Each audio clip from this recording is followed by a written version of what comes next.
The silent victory. $100 million couldn't save her marriage, and she discovered that in the cruelest way possible. Maya Richardson stood frozen outside her husband's office, the celebratory flowers slipping from her hand. Her 12-year-old daughter pressed silently against her side. Just hours earlier, she had become a $100 million winner. Certain this miracle would finally earn her respect, safety, and a place she could no longer be pushed out of. Then came the sounds behind the closed door. Soft laughter, a woman's voice, and her husband's confident, intimate, unashamed. In that moment, Maya understood something devastating. The life she had protected for decades had been built for someone else. And the man she trusted had never feared losing her because he believed she had nothing of her own. What Marcus Richardson did next would strip away his mask completely. And a single, easily missed detail, one no one bothered to question, would become the quiet trigger for everything that followed. But what Marcus didn't know, what no one knew, was that Maya had been hiding something far bigger than lottery winnings. Before the story begins, tell us in the comments where you're watching from and what you would have done in Maya's position. And if you believe in the power of people who rise in silence, don't forget to subscribe. For most of her marriage, Maya Richardson lived in the background of other people's achievements. From the outside, her life looked enviable. A large home in a quiet tree-lined neighborhood. Charity events twice a year. Holidays that appeared in framed photos on the living room wall. And at the center of it all stood Marcus Richardson, polished, articulate, respected, a man people admired without hesitation. What they didn't see was how carefully Maya had arranged her life around his success. She had learned early on that Marcus preferred calm to questions, agreement to discussion. When he spoke about work, she listened. When he made decisions, she adjusted. When his career demanded long nights, unexpected trips, or sudden relocations, she absorbed the inconvenience without protest. Someone had to keep life stable, and she had decided long ago that person would be her. Maya never told anyone how many times she had postponed her own plans. The master's degree she nearly completed but set aside because Marcus needed her focus elsewhere. The non-profit work she quietly declined because it conflicted with his schedule. The invitations she turned down so she could attend his functions instead, smiling beside him, always introduced as my wife and nothing more. She told herself it was partnership. Marriage required sacrifice, didn't it? Their daughter, Sophie, was born during one of Marcus's most demanding career years. Maya learned to be both parents at once. Teacher, nurse, protector, while Marcus drifted in and out of their daily routine, bringing gifts when he felt guilty and distance when he felt entitled to it. Sophie noticed. Children always did. Mama, Sophie once asked when she was 8, watching her father leave early yet again, does Dad work so much because he likes it or because he doesn't like being here? Maya had paused then, her hand tightening around the dish towel. She chose her words carefully. Your father works hard so we can have a good life. It was the safest answer, not necessarily the truest. Years passed in that quiet compromise. Maya became skilled at reading moods, smoothing tensions before they erupted, making sure nothing disrupted the image Marcus cared so deeply about. At corporate events, she stood slightly behind him, offering polite smiles, never correcting him when he subtly took credit for ideas that had begun at their own dinner table. No one asked what she did with her time, and eventually no one expected her to do anything at all. That was the unspoken rule of their marriage. Marcus shone. Maya supported. Sophie adapted. Still, Maya believed in loyalty. She believed that consistency mattered. That love, when proven over time, would eventually be recognized. She believed that if she held everything together long enough, it would count for something. So when the unexpected happened, the phone call that shattered her routine, her first instinct was not excitement, but disbelief. She had entered the lottery almost absent-mindedly. A ticket purchased during a grocery run. Sophie tugging at her sleeve asking for cereal she never bought. She barely remembered the numbers she chose. When the representative confirmed the amount, Maya had asked them to repeat it 3 times, certain there had been a mistake. $100 million. The figure felt unreal, like a headline meant for someone else. She sat at the kitchen table long after the call ended, staring at the wall, her pulse steady but her thoughts racing. This wasn't just money. This was margin, leverage, space to breathe. And without hesitation, her first thought was Marcus. He would finally see her differently, she believed. This wasn't about proving anything, she didn't think in those terms. But surely this changed the balance. Surely this meant she was no longer invisible. She imagined his reaction. Surprise, maybe pride, perhaps gratitude. She pictured them standing together, equals, for the first time in years. Sophie had noticed her shaking hands. Did something bad happen? She asked quietly. Maya knelt in front of her, forcing a smile that trembled despite her effort. No, sweetheart. Something unexpected happened. That afternoon, she dressed with more care than usual, not out of vanity, but intention. She chose neutral colors, nothing flashy. She wanted to bring the news with dignity, not drama. Sophie insisted on coming with her, sensing that this moment mattered. The drive to Marcus's office felt strangely ceremonial. Maya rehearsed her words, discarding each version as inadequate. How did you announce a miracle without sounding naive? How did you share a victory when you had spent years pretending not to need one? When they arrived, the building's glass facade reflected her image back at her. For a fleeting second, she didn't recognize herself. She looked composed, capable, someone who belonged in places like this. The receptionist greeted her politely, though without warmth. Maya was used to that. She signed in, her name typed neatly into the system. Just another formality. Sophie squeezed her hand as they waited for the elevator. This is Dad's floor, she said softly, as if stating a fact might steady them both. Yes, Maya replied. It is. As the elevator rose, she felt something unfamiliar settle in her chest. Not fear, not excitement, but clarity.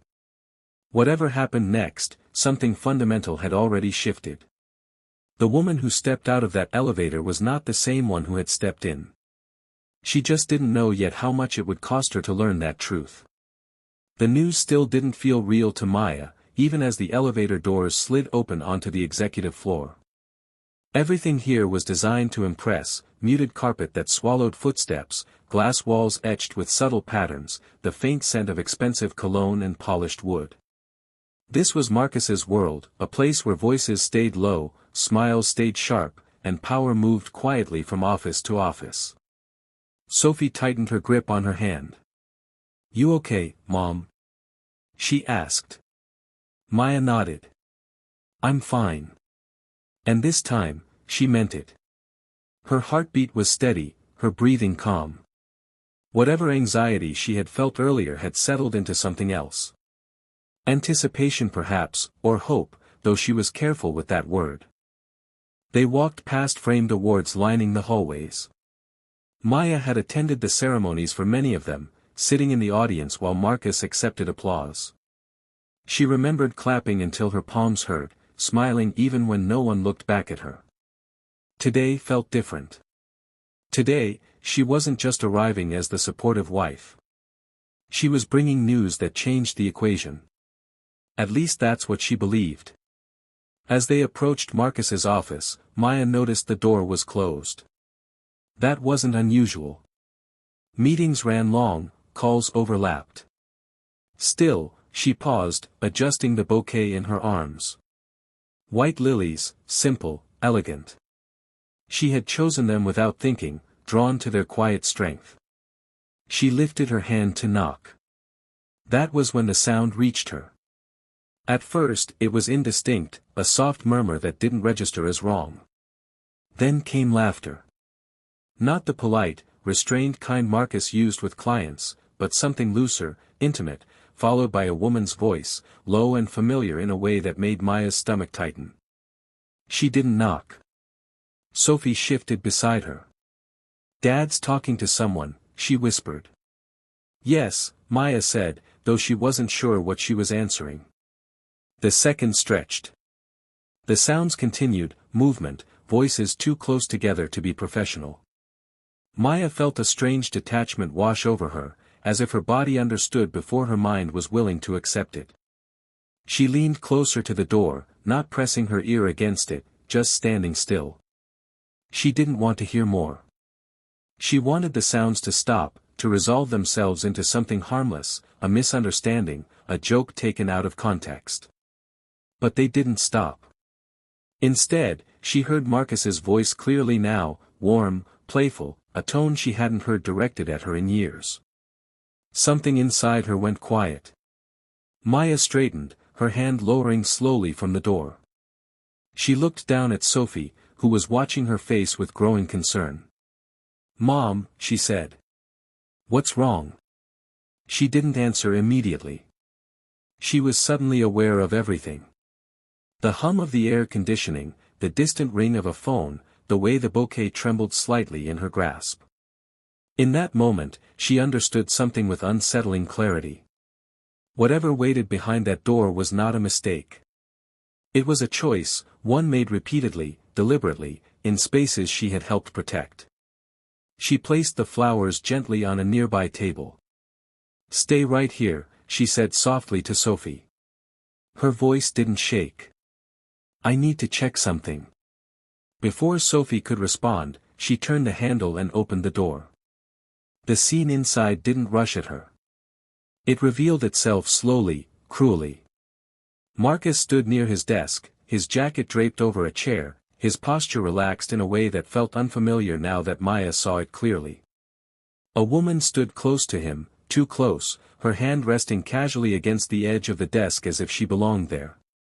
Both of them froze for a fraction of a second. No one spoke. Then Marcus's expression changed. Not to guilt, not to shame, to irritation.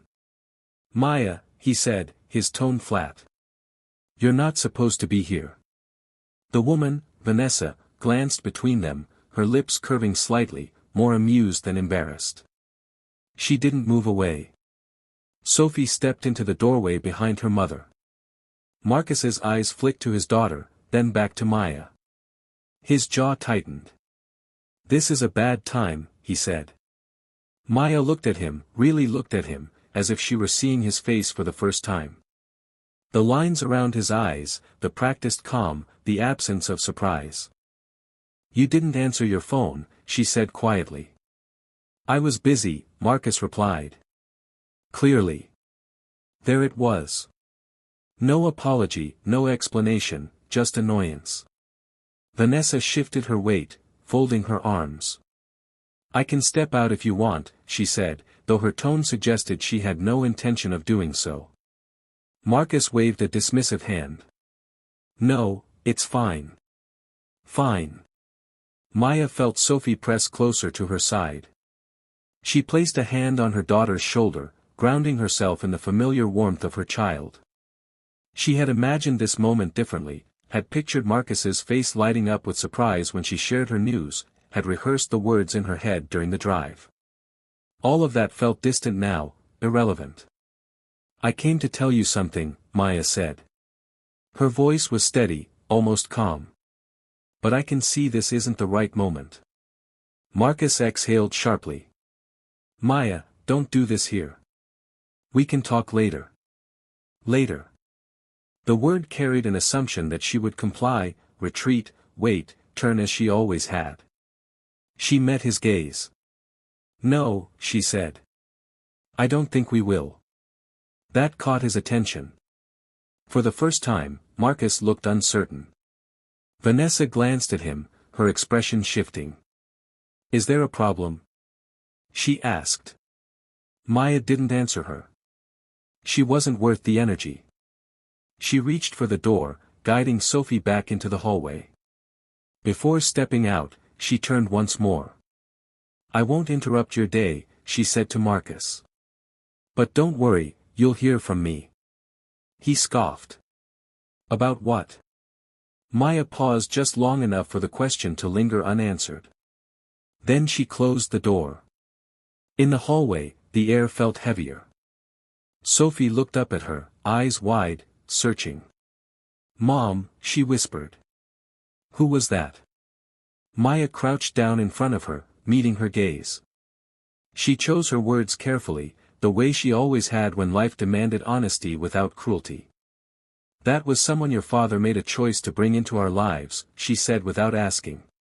Sophie frowned. Are we? She placed her hands on her daughter's cheeks gently. "We are okay," she said. And this time it wasn't reassurance. It was a decision. As they walked back toward the elevator, Maya felt something solidify inside her. The shock had passed. The hurt was there, yes, but beneath it lay something stronger. Awareness. Marcus had just shown her who he was when the truth stood in front of him. And without realizing it, he had also shown her exactly how much he underestimated her.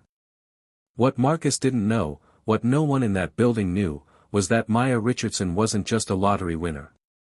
3 years ago, she had quietly filed patents for technology she developed in her home office, innovations in renewable energy storage that were now being licensed by Fortune 500 companies. The lottery win was extraordinary.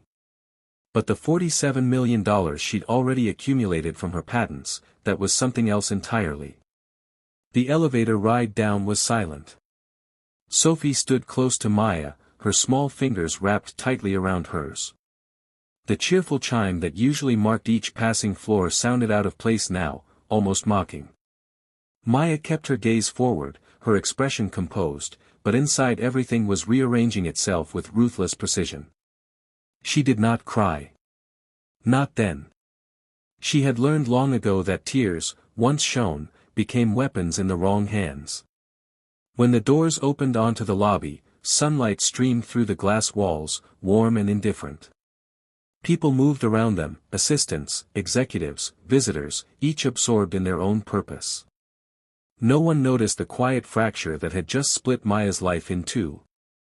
They stepped outside. The city noise rushed in, sharp and alive. Sophie finally spoke.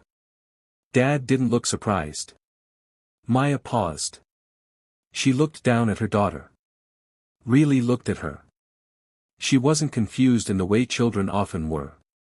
She was observing, processing. "No," she said honestly. "He didn't." "Does that mean he's been doing that for a long time?" Maya inhaled slowly. She would not lie to her. "Not now." "It means," she said carefully, "that sometimes adults make choices they think won't have consequences." Sophie frowned. "But everything has consequences." A faint, almost imperceptible smile touched her lips. "Yes," she said. "It does." The drive home passed in a blur. Maya focused on the road, on the red lights and turns, anchoring herself in routine. Her phone buzzed twice. She didn't look. She already knew who it was. When they reached the house, Sophie headed inside without being asked, retreating to her room with a quiet understanding of a child who knew space was needed. Maya stood alone in the driveway for a moment, the afternoon sun warming her face. This house, this life, she had protected it fiercely. Inside, she set her purse down with deliberate care. She moved through the kitchen, the living room, touching nothing unnecessarily, as if she were seeing it all for the first time. The framed photos on the wall caught her attention. Family vacations, forced smiles, Marcus always positioned slightly forward, always the focal point. She reached up and turned one frame face down, then another. Not in anger, in clarity. Her phone buzzed again. This time, she answered. "What?" she said calmly. "Maya," Marcus's voice was tight. "You embarrassed me." The audacity of it almost made her laugh. "I walked in on you," she replied. "You embarrassed yourself." There was a brief pause on the other end. She could picture him, jaw clenched, eyes calculating, already shifting blame into position. "You had no right to bring Sophie into that," he said sharply. Maya leaned against the counter. I didn't bring her into anything. You did. That woman is a colleague, Marcus snapped. This is being blown out of proportion. Maya closed her eyes for a moment. Not because she was overwhelmed, but because she was done listening. Don't insult me, she said quietly. And don't pretend this is new. Another pause. Longer this time.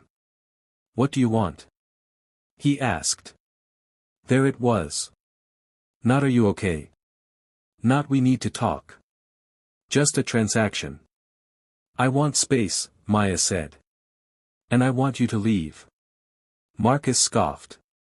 This is my house. No, she corrected him. It's our house, and tonight I need you out of it. You can't just decide that, he said. You're being emotional. Maya straightened. Her voice did not rise. I'm being clear, she said. You can stay elsewhere tonight. We'll talk later when lawyers are present. Silence fell between them, heavy, charged. You're overreacting, Marcus finally said.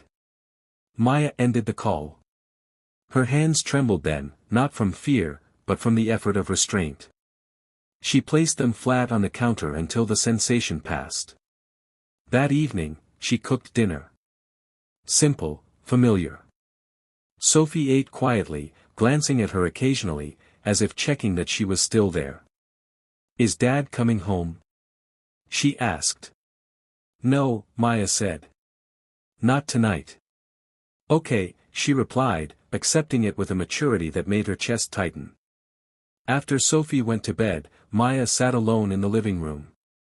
The house felt different now, larger, quieter, unclaimed. Her phone lay on the table, untouched. Messages continued to arrive. She didn't read them. Instead, she reached into her bag and pulled out the folded document she had tucked away earlier that day, the lottery confirmation letter. She read it again slowly. $100 million. Her name, only her name. For the first time since leaving Marcus's office, emotion crept in. Not grief, not rage, but something unexpected. Relief. Not because of the money itself, but because of what it represented. Independence, options, proof that her life did not end at the edge of his approval.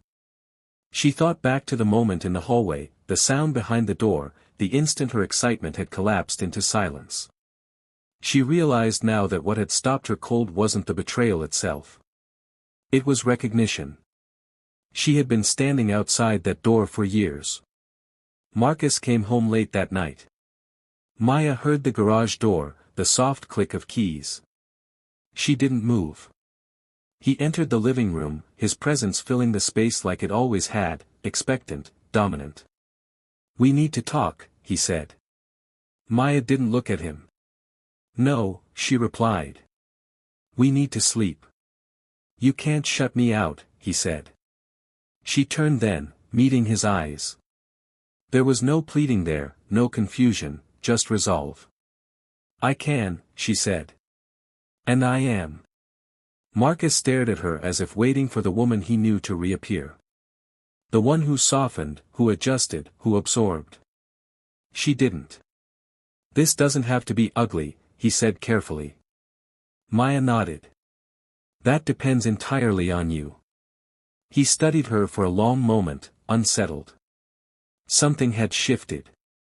He felt it even if he didn't yet understand it. I'll take the guest room, he muttered. Maya watched him walk away. She didn't follow. She didn't call after him.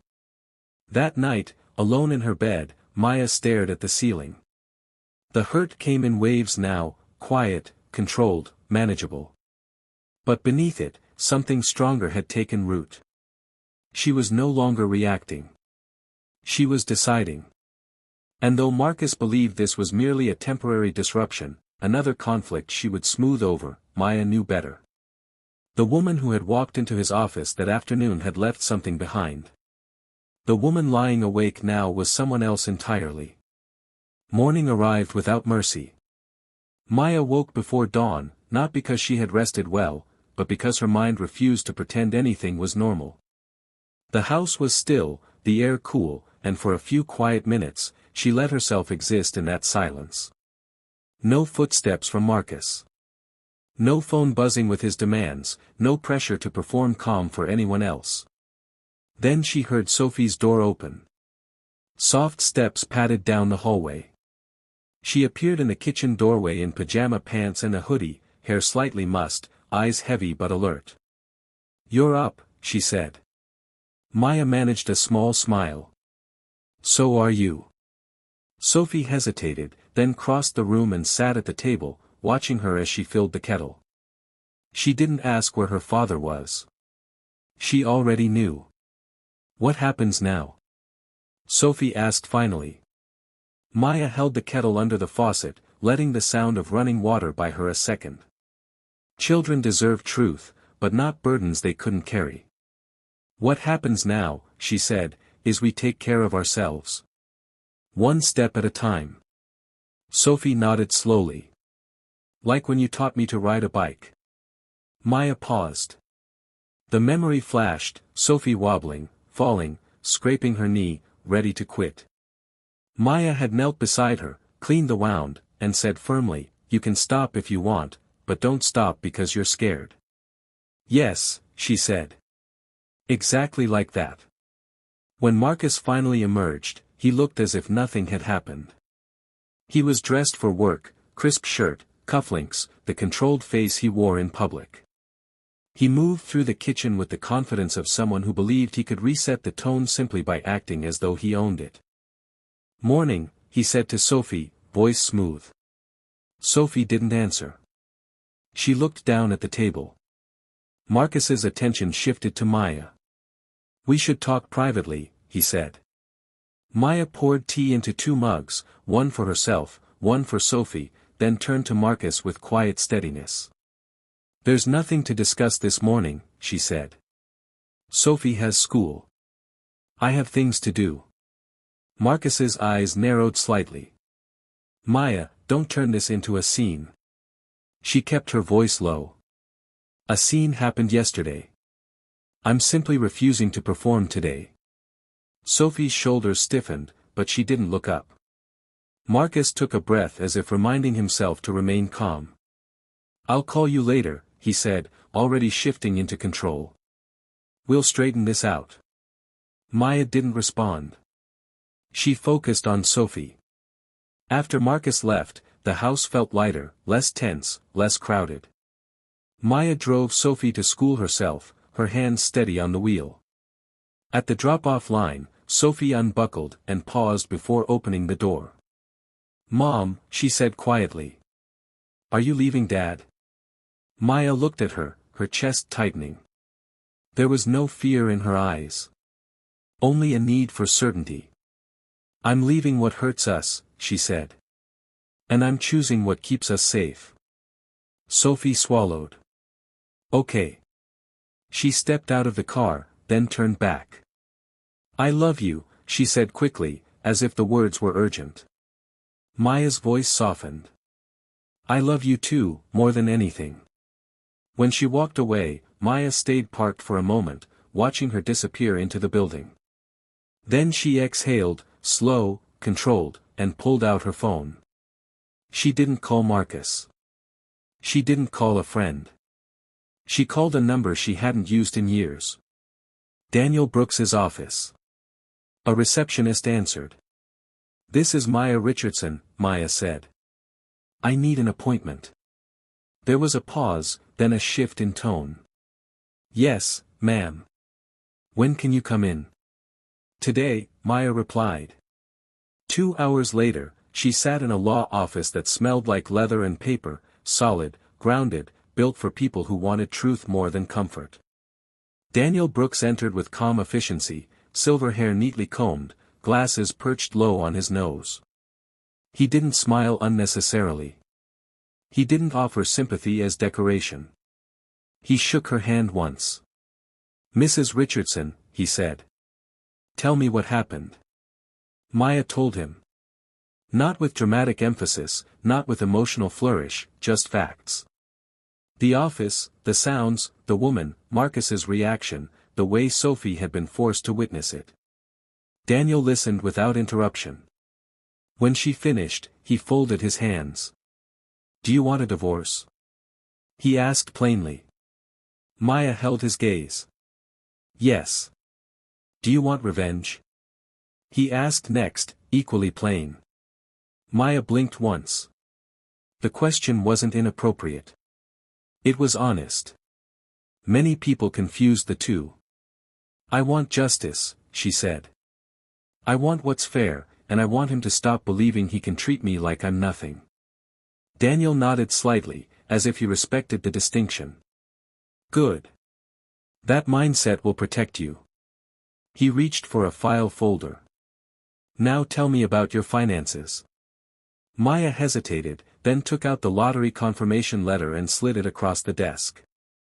Daniel opened it, scanned it, and his expression barely changed except for a subtle tightening around his eyes, the look of a man recognizing leverage. "This is in your name only?" he asked. "Yes," Maya said.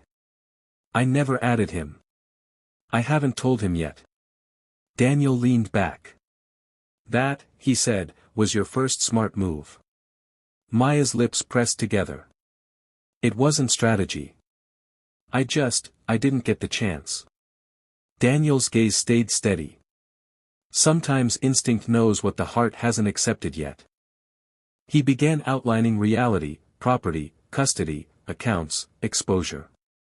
Maya listened, absorbing each point. It wasn't comforting, but it was stabilizing. For the first time, she could see the shape of a path forward. Then Daniel asked, "Is your husband's company publicly traded?" "Yes," Maya answered. "He's the CEO." "Then we need to be careful," Daniel said. "Because if he finds out you have that money, he may try to move quickly, freeze assets, shift accounts, pressure you into signing something." Maya nodded. "That sounds like him." Daniel slid a notepad toward her. "We're going to protect you first, quietly. No announcements, no threats, no emotional confrontations." Maya's voice was calm. "That's already what I'm doing." Daniel looked at her for a moment, then nodded again. "Good." He continued. "You'll open a separate account in your name only. You'll secure your documents, passport, birth certificates, property deeds, anything important. And I want you to write down everything you remember from yesterday, times, names, details. We treat truth like evidence, not like a story." Maya felt something settle inside her. Evidence. That word made the situation real in a way her pain hadn't. "Also," Daniel added, "we'll need to understand your husband's patterns, not just emotionally, financially." Maya frowned slightly. "What do you mean?" Daniel didn't answer directly. He asked, "Has Marcus ever insisted you sign things you didn't fully read?" Maya's mind flickered back, papers placed in front of her at the kitchen table, Marcus tapping his pen, saying it's just a formality. She had signed because she trusted him, because she didn't want conflict. "Yes," she admitted. Daniel's face remained composed, but his voice sharpened by half a degree. "That matters, because men who betray at home often betray elsewhere too." Maya left the office with a thin folder of instructions and a heavier, clearer understanding of the battlefield she had stepped into. The sky outside was bright, the world moving as usual, but she felt altered, like she had crossed a line she could never uncross.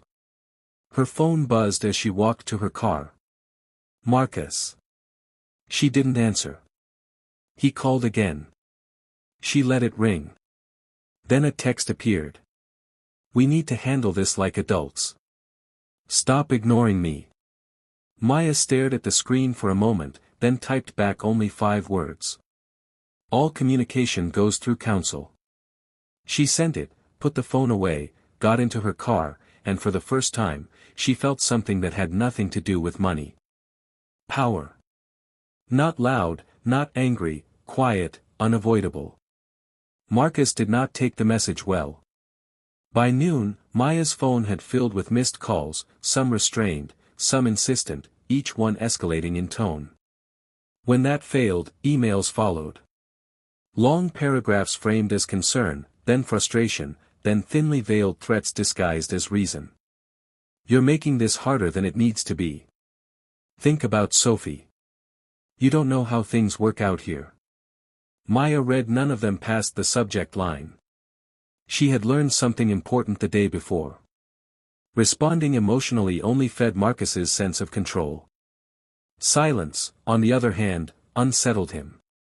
It denied him the reaction he relied on. That afternoon, she returned home to find the house subtly altered, drawers disturbed, a file cabinet slightly ajar. Marcus hadn't taken much, just enough to remind her that he still believed he had access.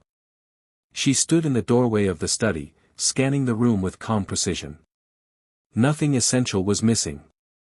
She had followed Daniel's instructions early that morning, moving her most important documents to a secure location Marcus didn't know existed. Still, the violation lingered. This was not a man trying to fix his marriage. This was a man preparing for a fight. When Marcus came home that evening, he didn't bother with politeness. "You hired a lawyer," he said, "not a question." Maya continued setting the table, placing forks and knives with deliberate care. "Yes. You blindsided me," he snapped. She met his eyes. "You betrayed me. This is a response, not an ambush." Marcus scoffed. "You're acting like I committed a crime." "You committed a choice," Maya replied evenly. "And now you're facing its consequences." He paced the room, frustration leaking through his practiced composure. "This doesn't have to go this way. We can keep things civilized." Maya tilted her head slightly. Civilized would have been honesty. Marcus stopped pacing. "What do you want?" he demanded again. The question echoed the one he had asked the day before. Maya recognized it now, not curiosity, but negotiation. "I want transparency," she said. "I want respect, and I want you to stop pretending this is something you can manage." Marcus laughed humorlessly. "You think you have leverage?" Maya didn't answer immediately.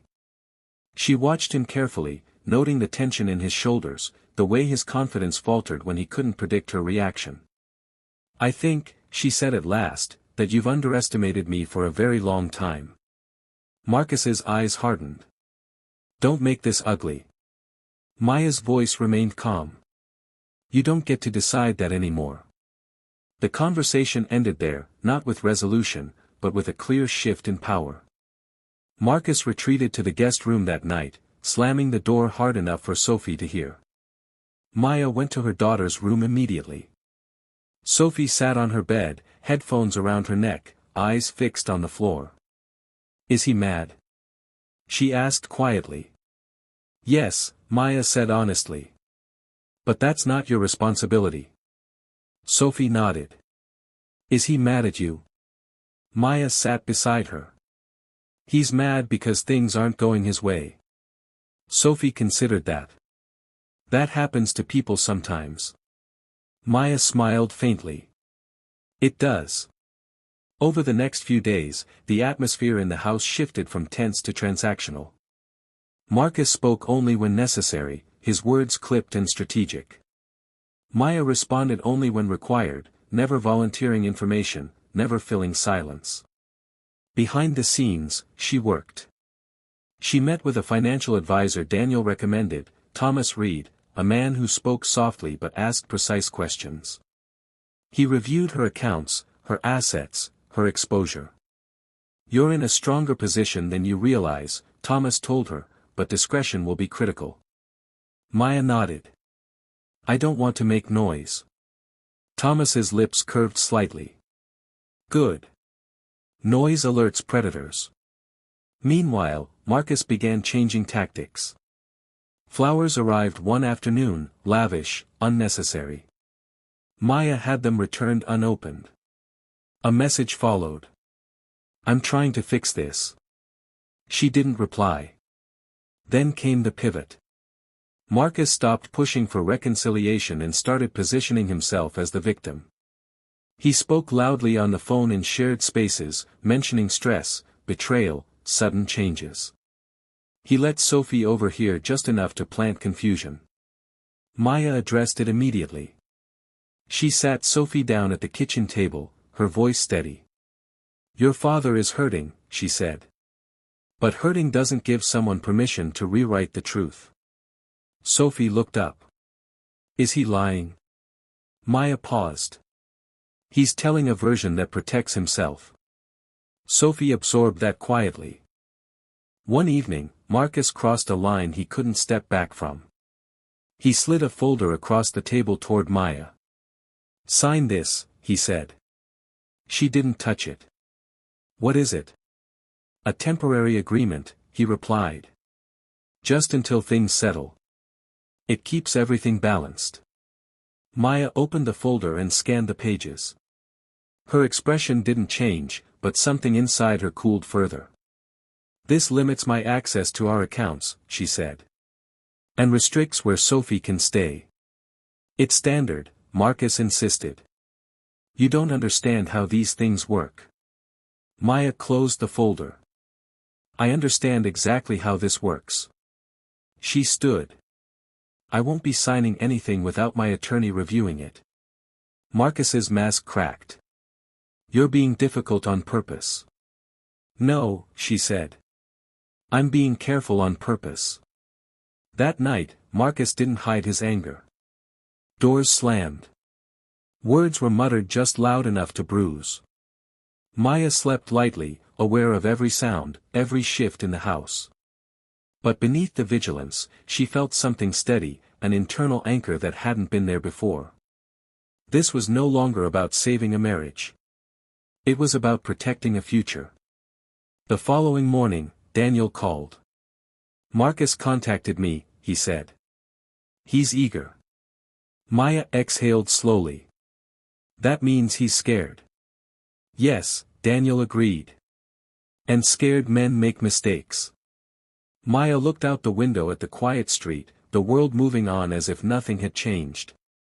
Then she said, "We let him." Marcus's absence changed the house in ways Maya hadn't anticipated. It wasn't quieter, she had already learned to live in silence. It was clearer. The air felt less charged, less reactive. Mornings flowed without tension. Even the light seemed different, as if the rooms had stopped bracing for conflict. But clarity did not mean safety. Daniel warned her early that this stage was often the most volatile. When someone loses control publicly, he said, they often try to reclaim it privately. Maya understood. Marcus had never handled loss well. He reframed it, redirected it, blamed others until the ground beneath him felt stable again. This time there was no one left to blame but her. The first attempt came disguised as generosity. A message arrived late one evening, short, measured. "We should meet. Just us. No lawyers. For Sophie." Maya read it once, then twice. Then she set the phone down without replying. She had learned the pattern. For Sophie was Marcus's favorite shield, his way of wrapping control in concern. The second attempt followed the next day. A mutual acquaintance called, voice hesitant, awkward. "I ran into Marcus," the woman said. "He's struggling. He said you've been distant, that you're refusing to talk." Maya thanked her politely and ended the call. Distance was not refusal. It was a boundary. By midweek, the pressure intensified.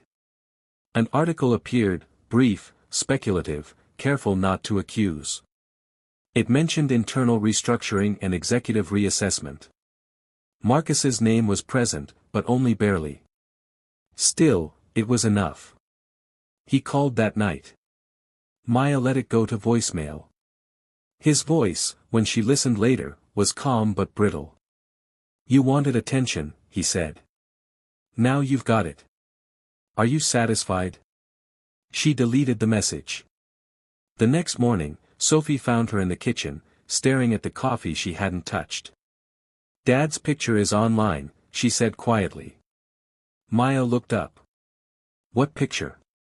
The one from his company, Sophie replied. My friend showed me. Maya nodded. D slowly. Okay. Is that bad? Sophie asked.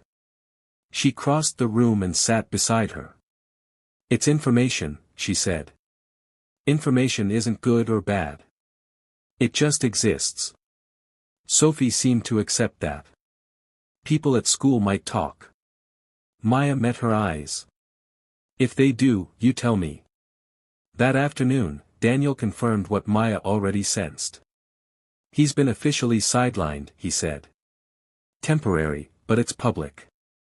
Maya closed her eyes, exhaling slowly. What's his next move? Daniel didn't hesitate. He'll try to rewrite the story. Marcus tried exactly that.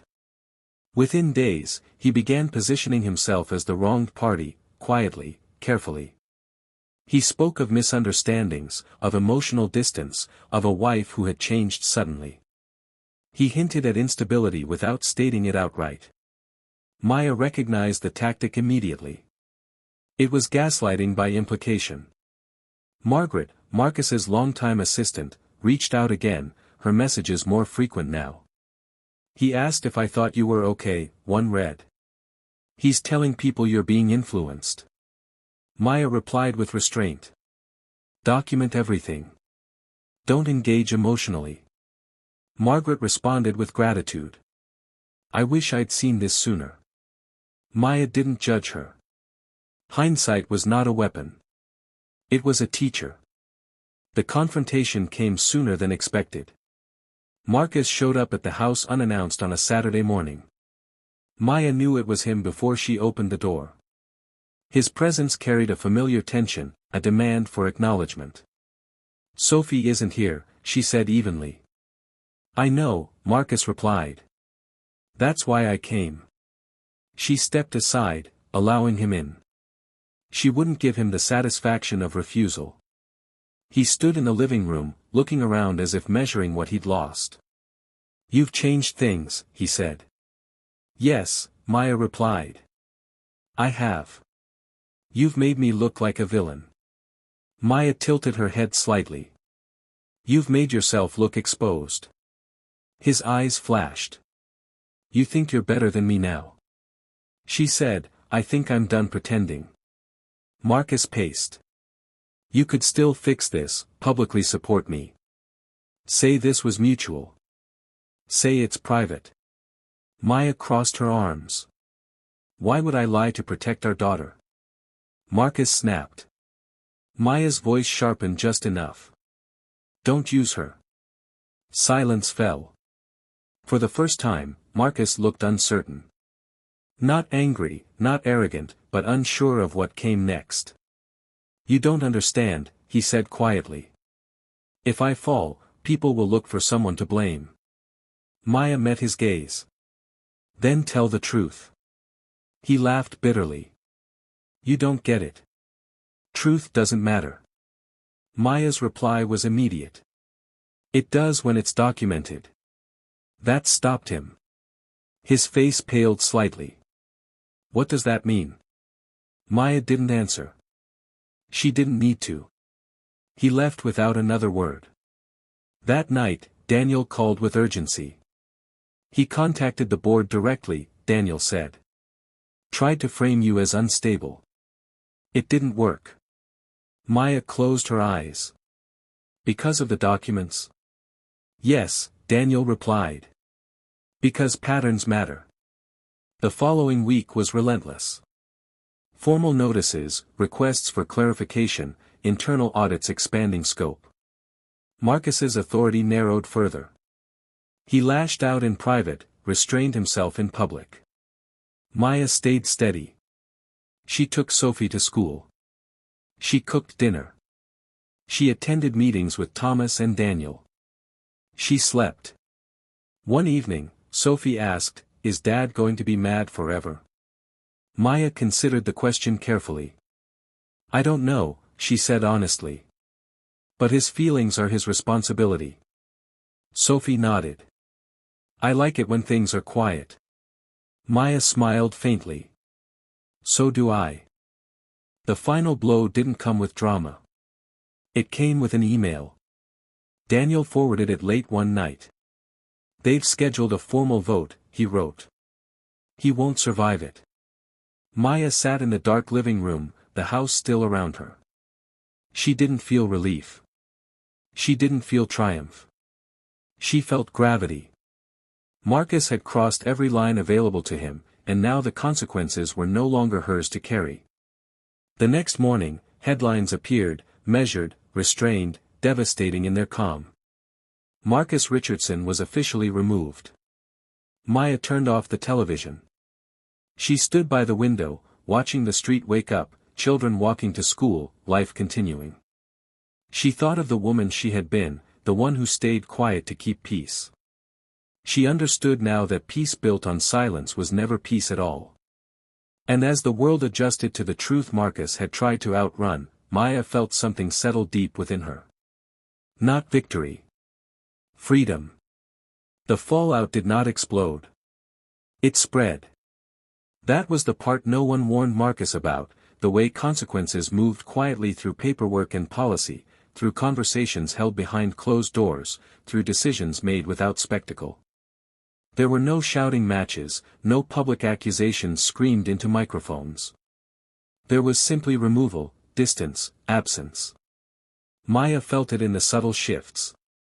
Her phone stopped buzzing with anxious messages from acquaintances who had once hovered politely at the edge of her life. Invitations dried up.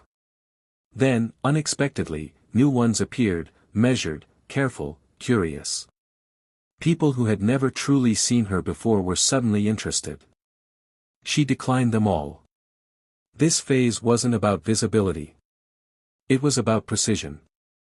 Daniel explained it clearly during their next meeting. The review has expanded, he said. What began as governance oversight is now financial. Maya didn't flinch. Meaning?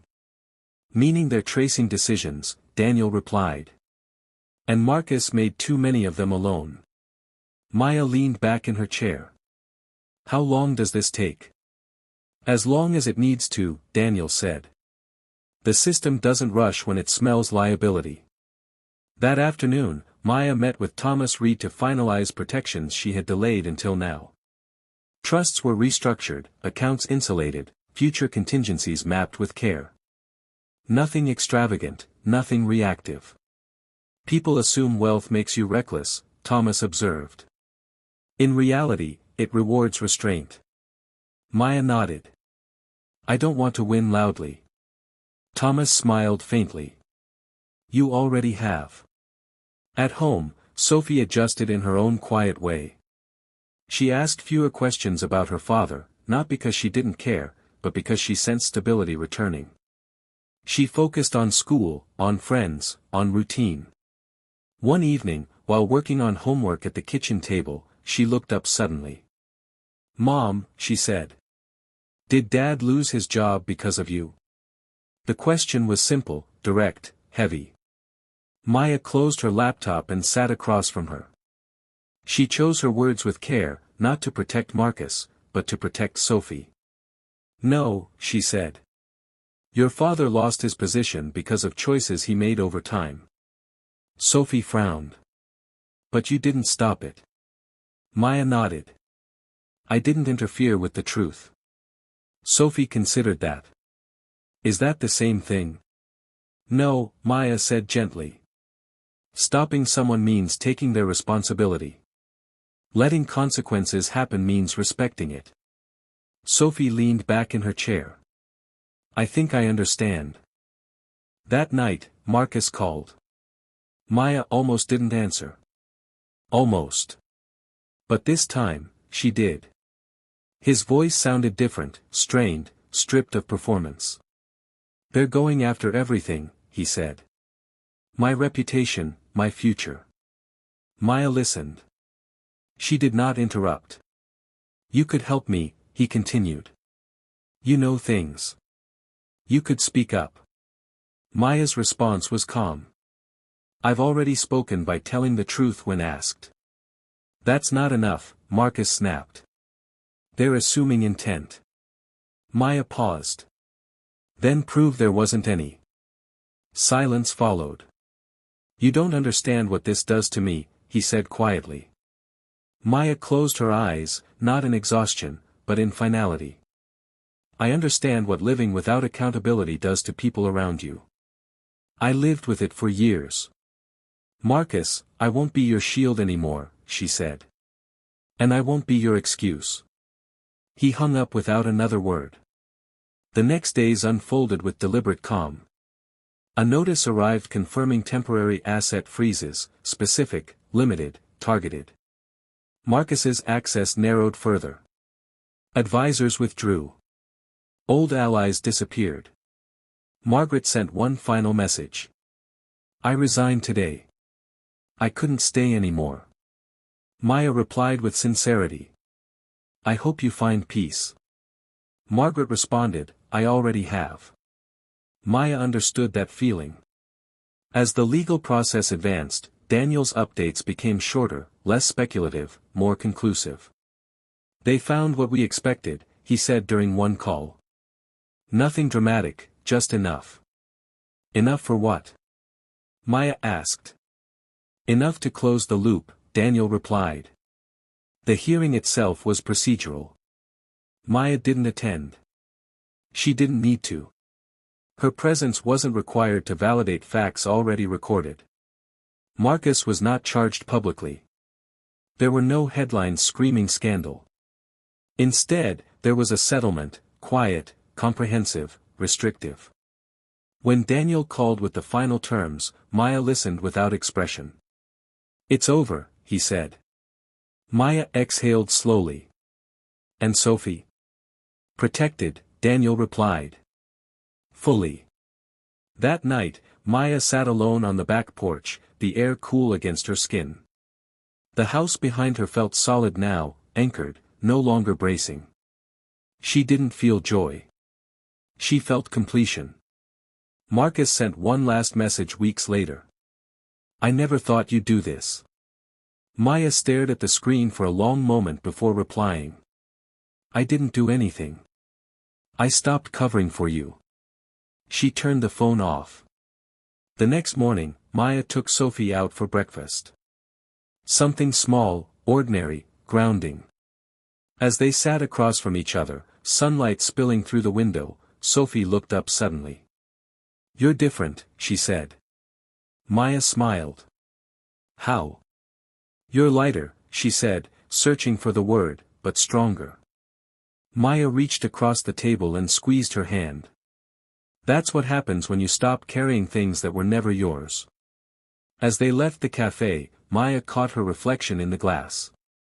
She stood straighter now, not out of defiance, but alignment. The woman looking back at her wasn't hardened. She was clear. The storm had passed, not with thunder, but with consequence.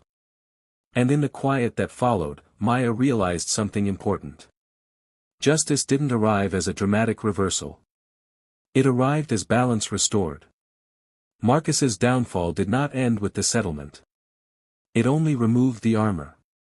In the weeks that followed, the world adjusted its distance from him with quiet efficiency. Invitations stopped arriving. Calls went unanswered. Former colleagues replied with polite delays that stretched into silence. He was no longer consulted, no longer deferred to, no longer feared. Maya observed it all from a deliberate distance. She didn't monitor him. She didn't ask for updates. Information arrived anyway, filtered through Daniel or through Thomas, through the subtle shifts that always followed public disgrace. The system had finished with Marcus. What remained was a man forced to live without the echo of power. The first sign came through Sophie. He came to my game, Sophie said one evening, removing her shoes by the door. Dad, I mean. Maya looked up from the kitchen counter. Did he talk to you? Sophie shrugged. He watched. He left early. Maya nodded. How did that make you feel? Sophie thought for a moment. Confused, but not bad. Maya smiled gently. That's okay. Marcus tried to rebuild control where he still believed it existed, through narrative. He spoke to a journalist he trusted, offering a version of events framed around misunderstanding and stress. The article appeared briefly, then vanished under correction requests and quiet legal pressure. Truth didn't need to argue. It only needed time. One afternoon, Daniel called with a tone Maya recognized, not urgency, but closure. "There's one more matter," he said. "A civil inquiry. Minor, but it involves your name." Maya's expression remained calm. "Tell me." "He listed you as a consenting party on an older authorization," Daniel explained. "One we already reviewed." Maya exhaled slowly. And it doesn't hold," Daniel replied. "But he's clinging to it." Maya understood immediately. This wasn't strategy. It was desperation. Marcus called that night. Maya answered without hesitation. "I need you to clarify something," he said, his voice tight. "Just one statement. It would help." Maya leaned against the counter, the phone cool in her hand. "Help whom?" "Me," he said. "They think I acted alone." Maya closed her eyes briefly. "You did." "That's not fair," Marcus snapped. "You signed things." Maya's voice was steady. "I trusted you. That doesn't make me complicit." "You're ruining me," he said. Maya corrected him gently. "No. I stopped rescuing you." There was a pause, long, heavy. "I built everything for us," Marcus said finally. "You wouldn't have any of this without me." Maya opened her eyes. "You're wrong," she said quietly. "I had myself before you. I just forgot." He hung up. The inquiry concluded within weeks, predictably, quietly. Marcus's remaining leverage evaporated. What was left was not punishment, but irrelevance. Maya felt no satisfaction in that. She felt resolution. With the legal noise fading, Maya turned her attention inward. Not to heal loudly, not to reinvent herself publicly, but to recalibrate. She began mornings earlier, walking through the neighborhood while the world still slept. She read books she'd once postponed. She attended meetings by choice, not obligation. Thomas invited her to sit in on a philanthropic board discussion, informal, exploratory. She listened more than she spoke. When she did speak, people leaned in. "You don't posture," one woman observed afterward. "You just decide." Maya smiled faintly. "I've had practice." Sophie adjusted too. Her laughter returned in fuller measure. She slept better. She argued less. One evening, while doing homework, she looked up suddenly. "Mom," she said. "Are you proud of yourself?" The question caught her off guard. "I'm at peace with myself," she replied after a moment. "That's better." Sophie nodded. "I think so too." Marcus attempted one final approach, this time through nostalgia. A handwritten note arrived in the mail. Maya recognized his handwriting immediately. She read it once, weeks passed, then months. Marcus moved out of the city quietly, without announcement.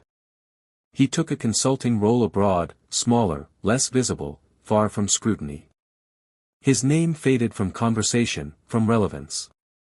Maya noticed the absence, not his loss, but his space. One afternoon, she and Sophie visited a park near the river.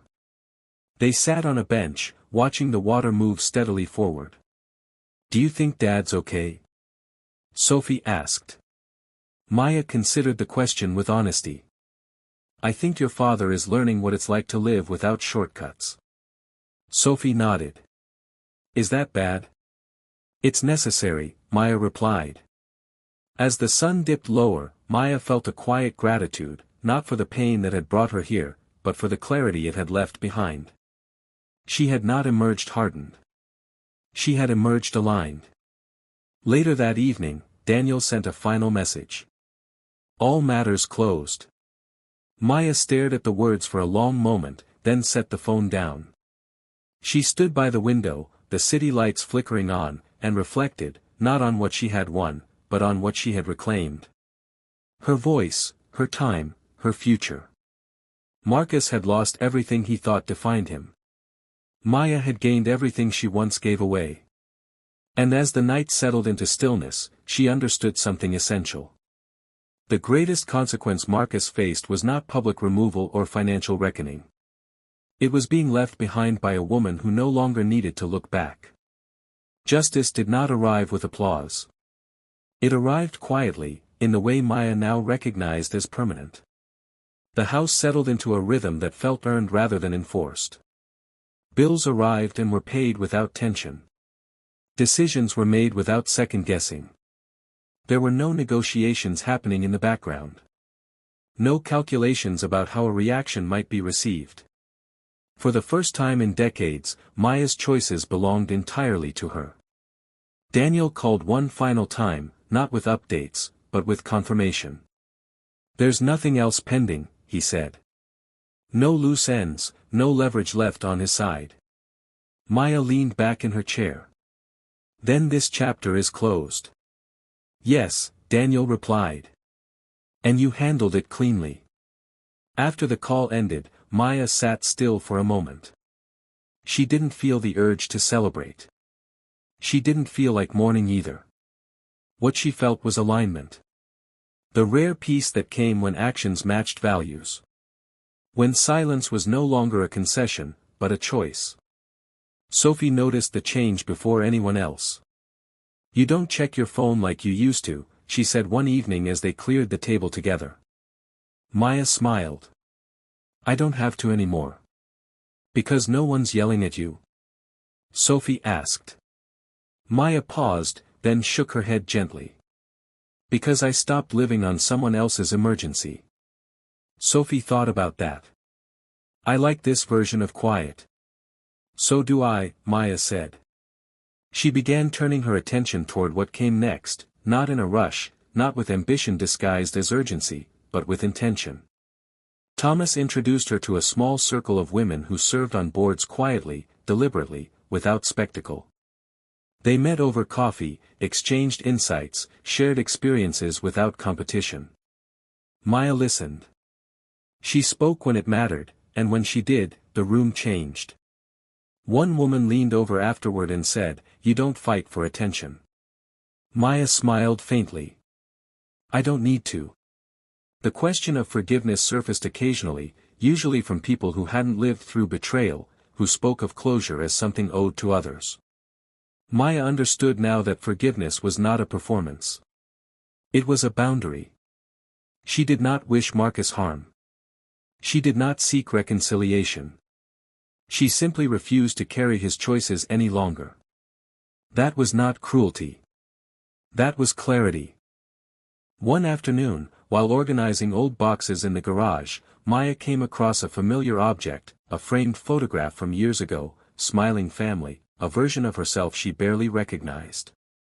She studied it for a moment, then set it aside, not in anger, not in regret, but in acknowledgement.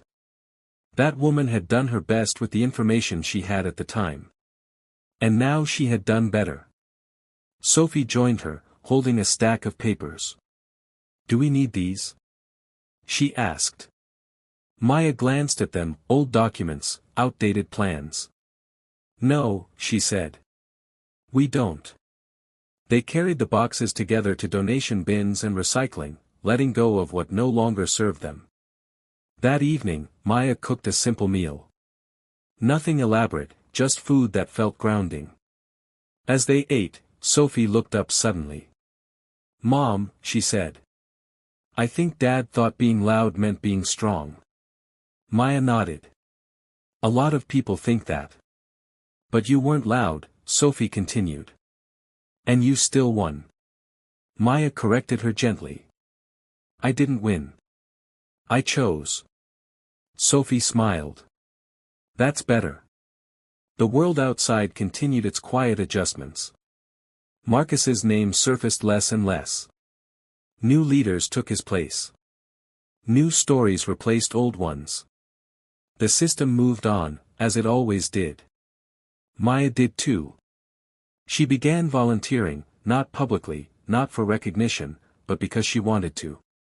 She supported organizations that helped women navigate financial independence after long marriages, offering guidance without judgment, sharing knowledge without projection.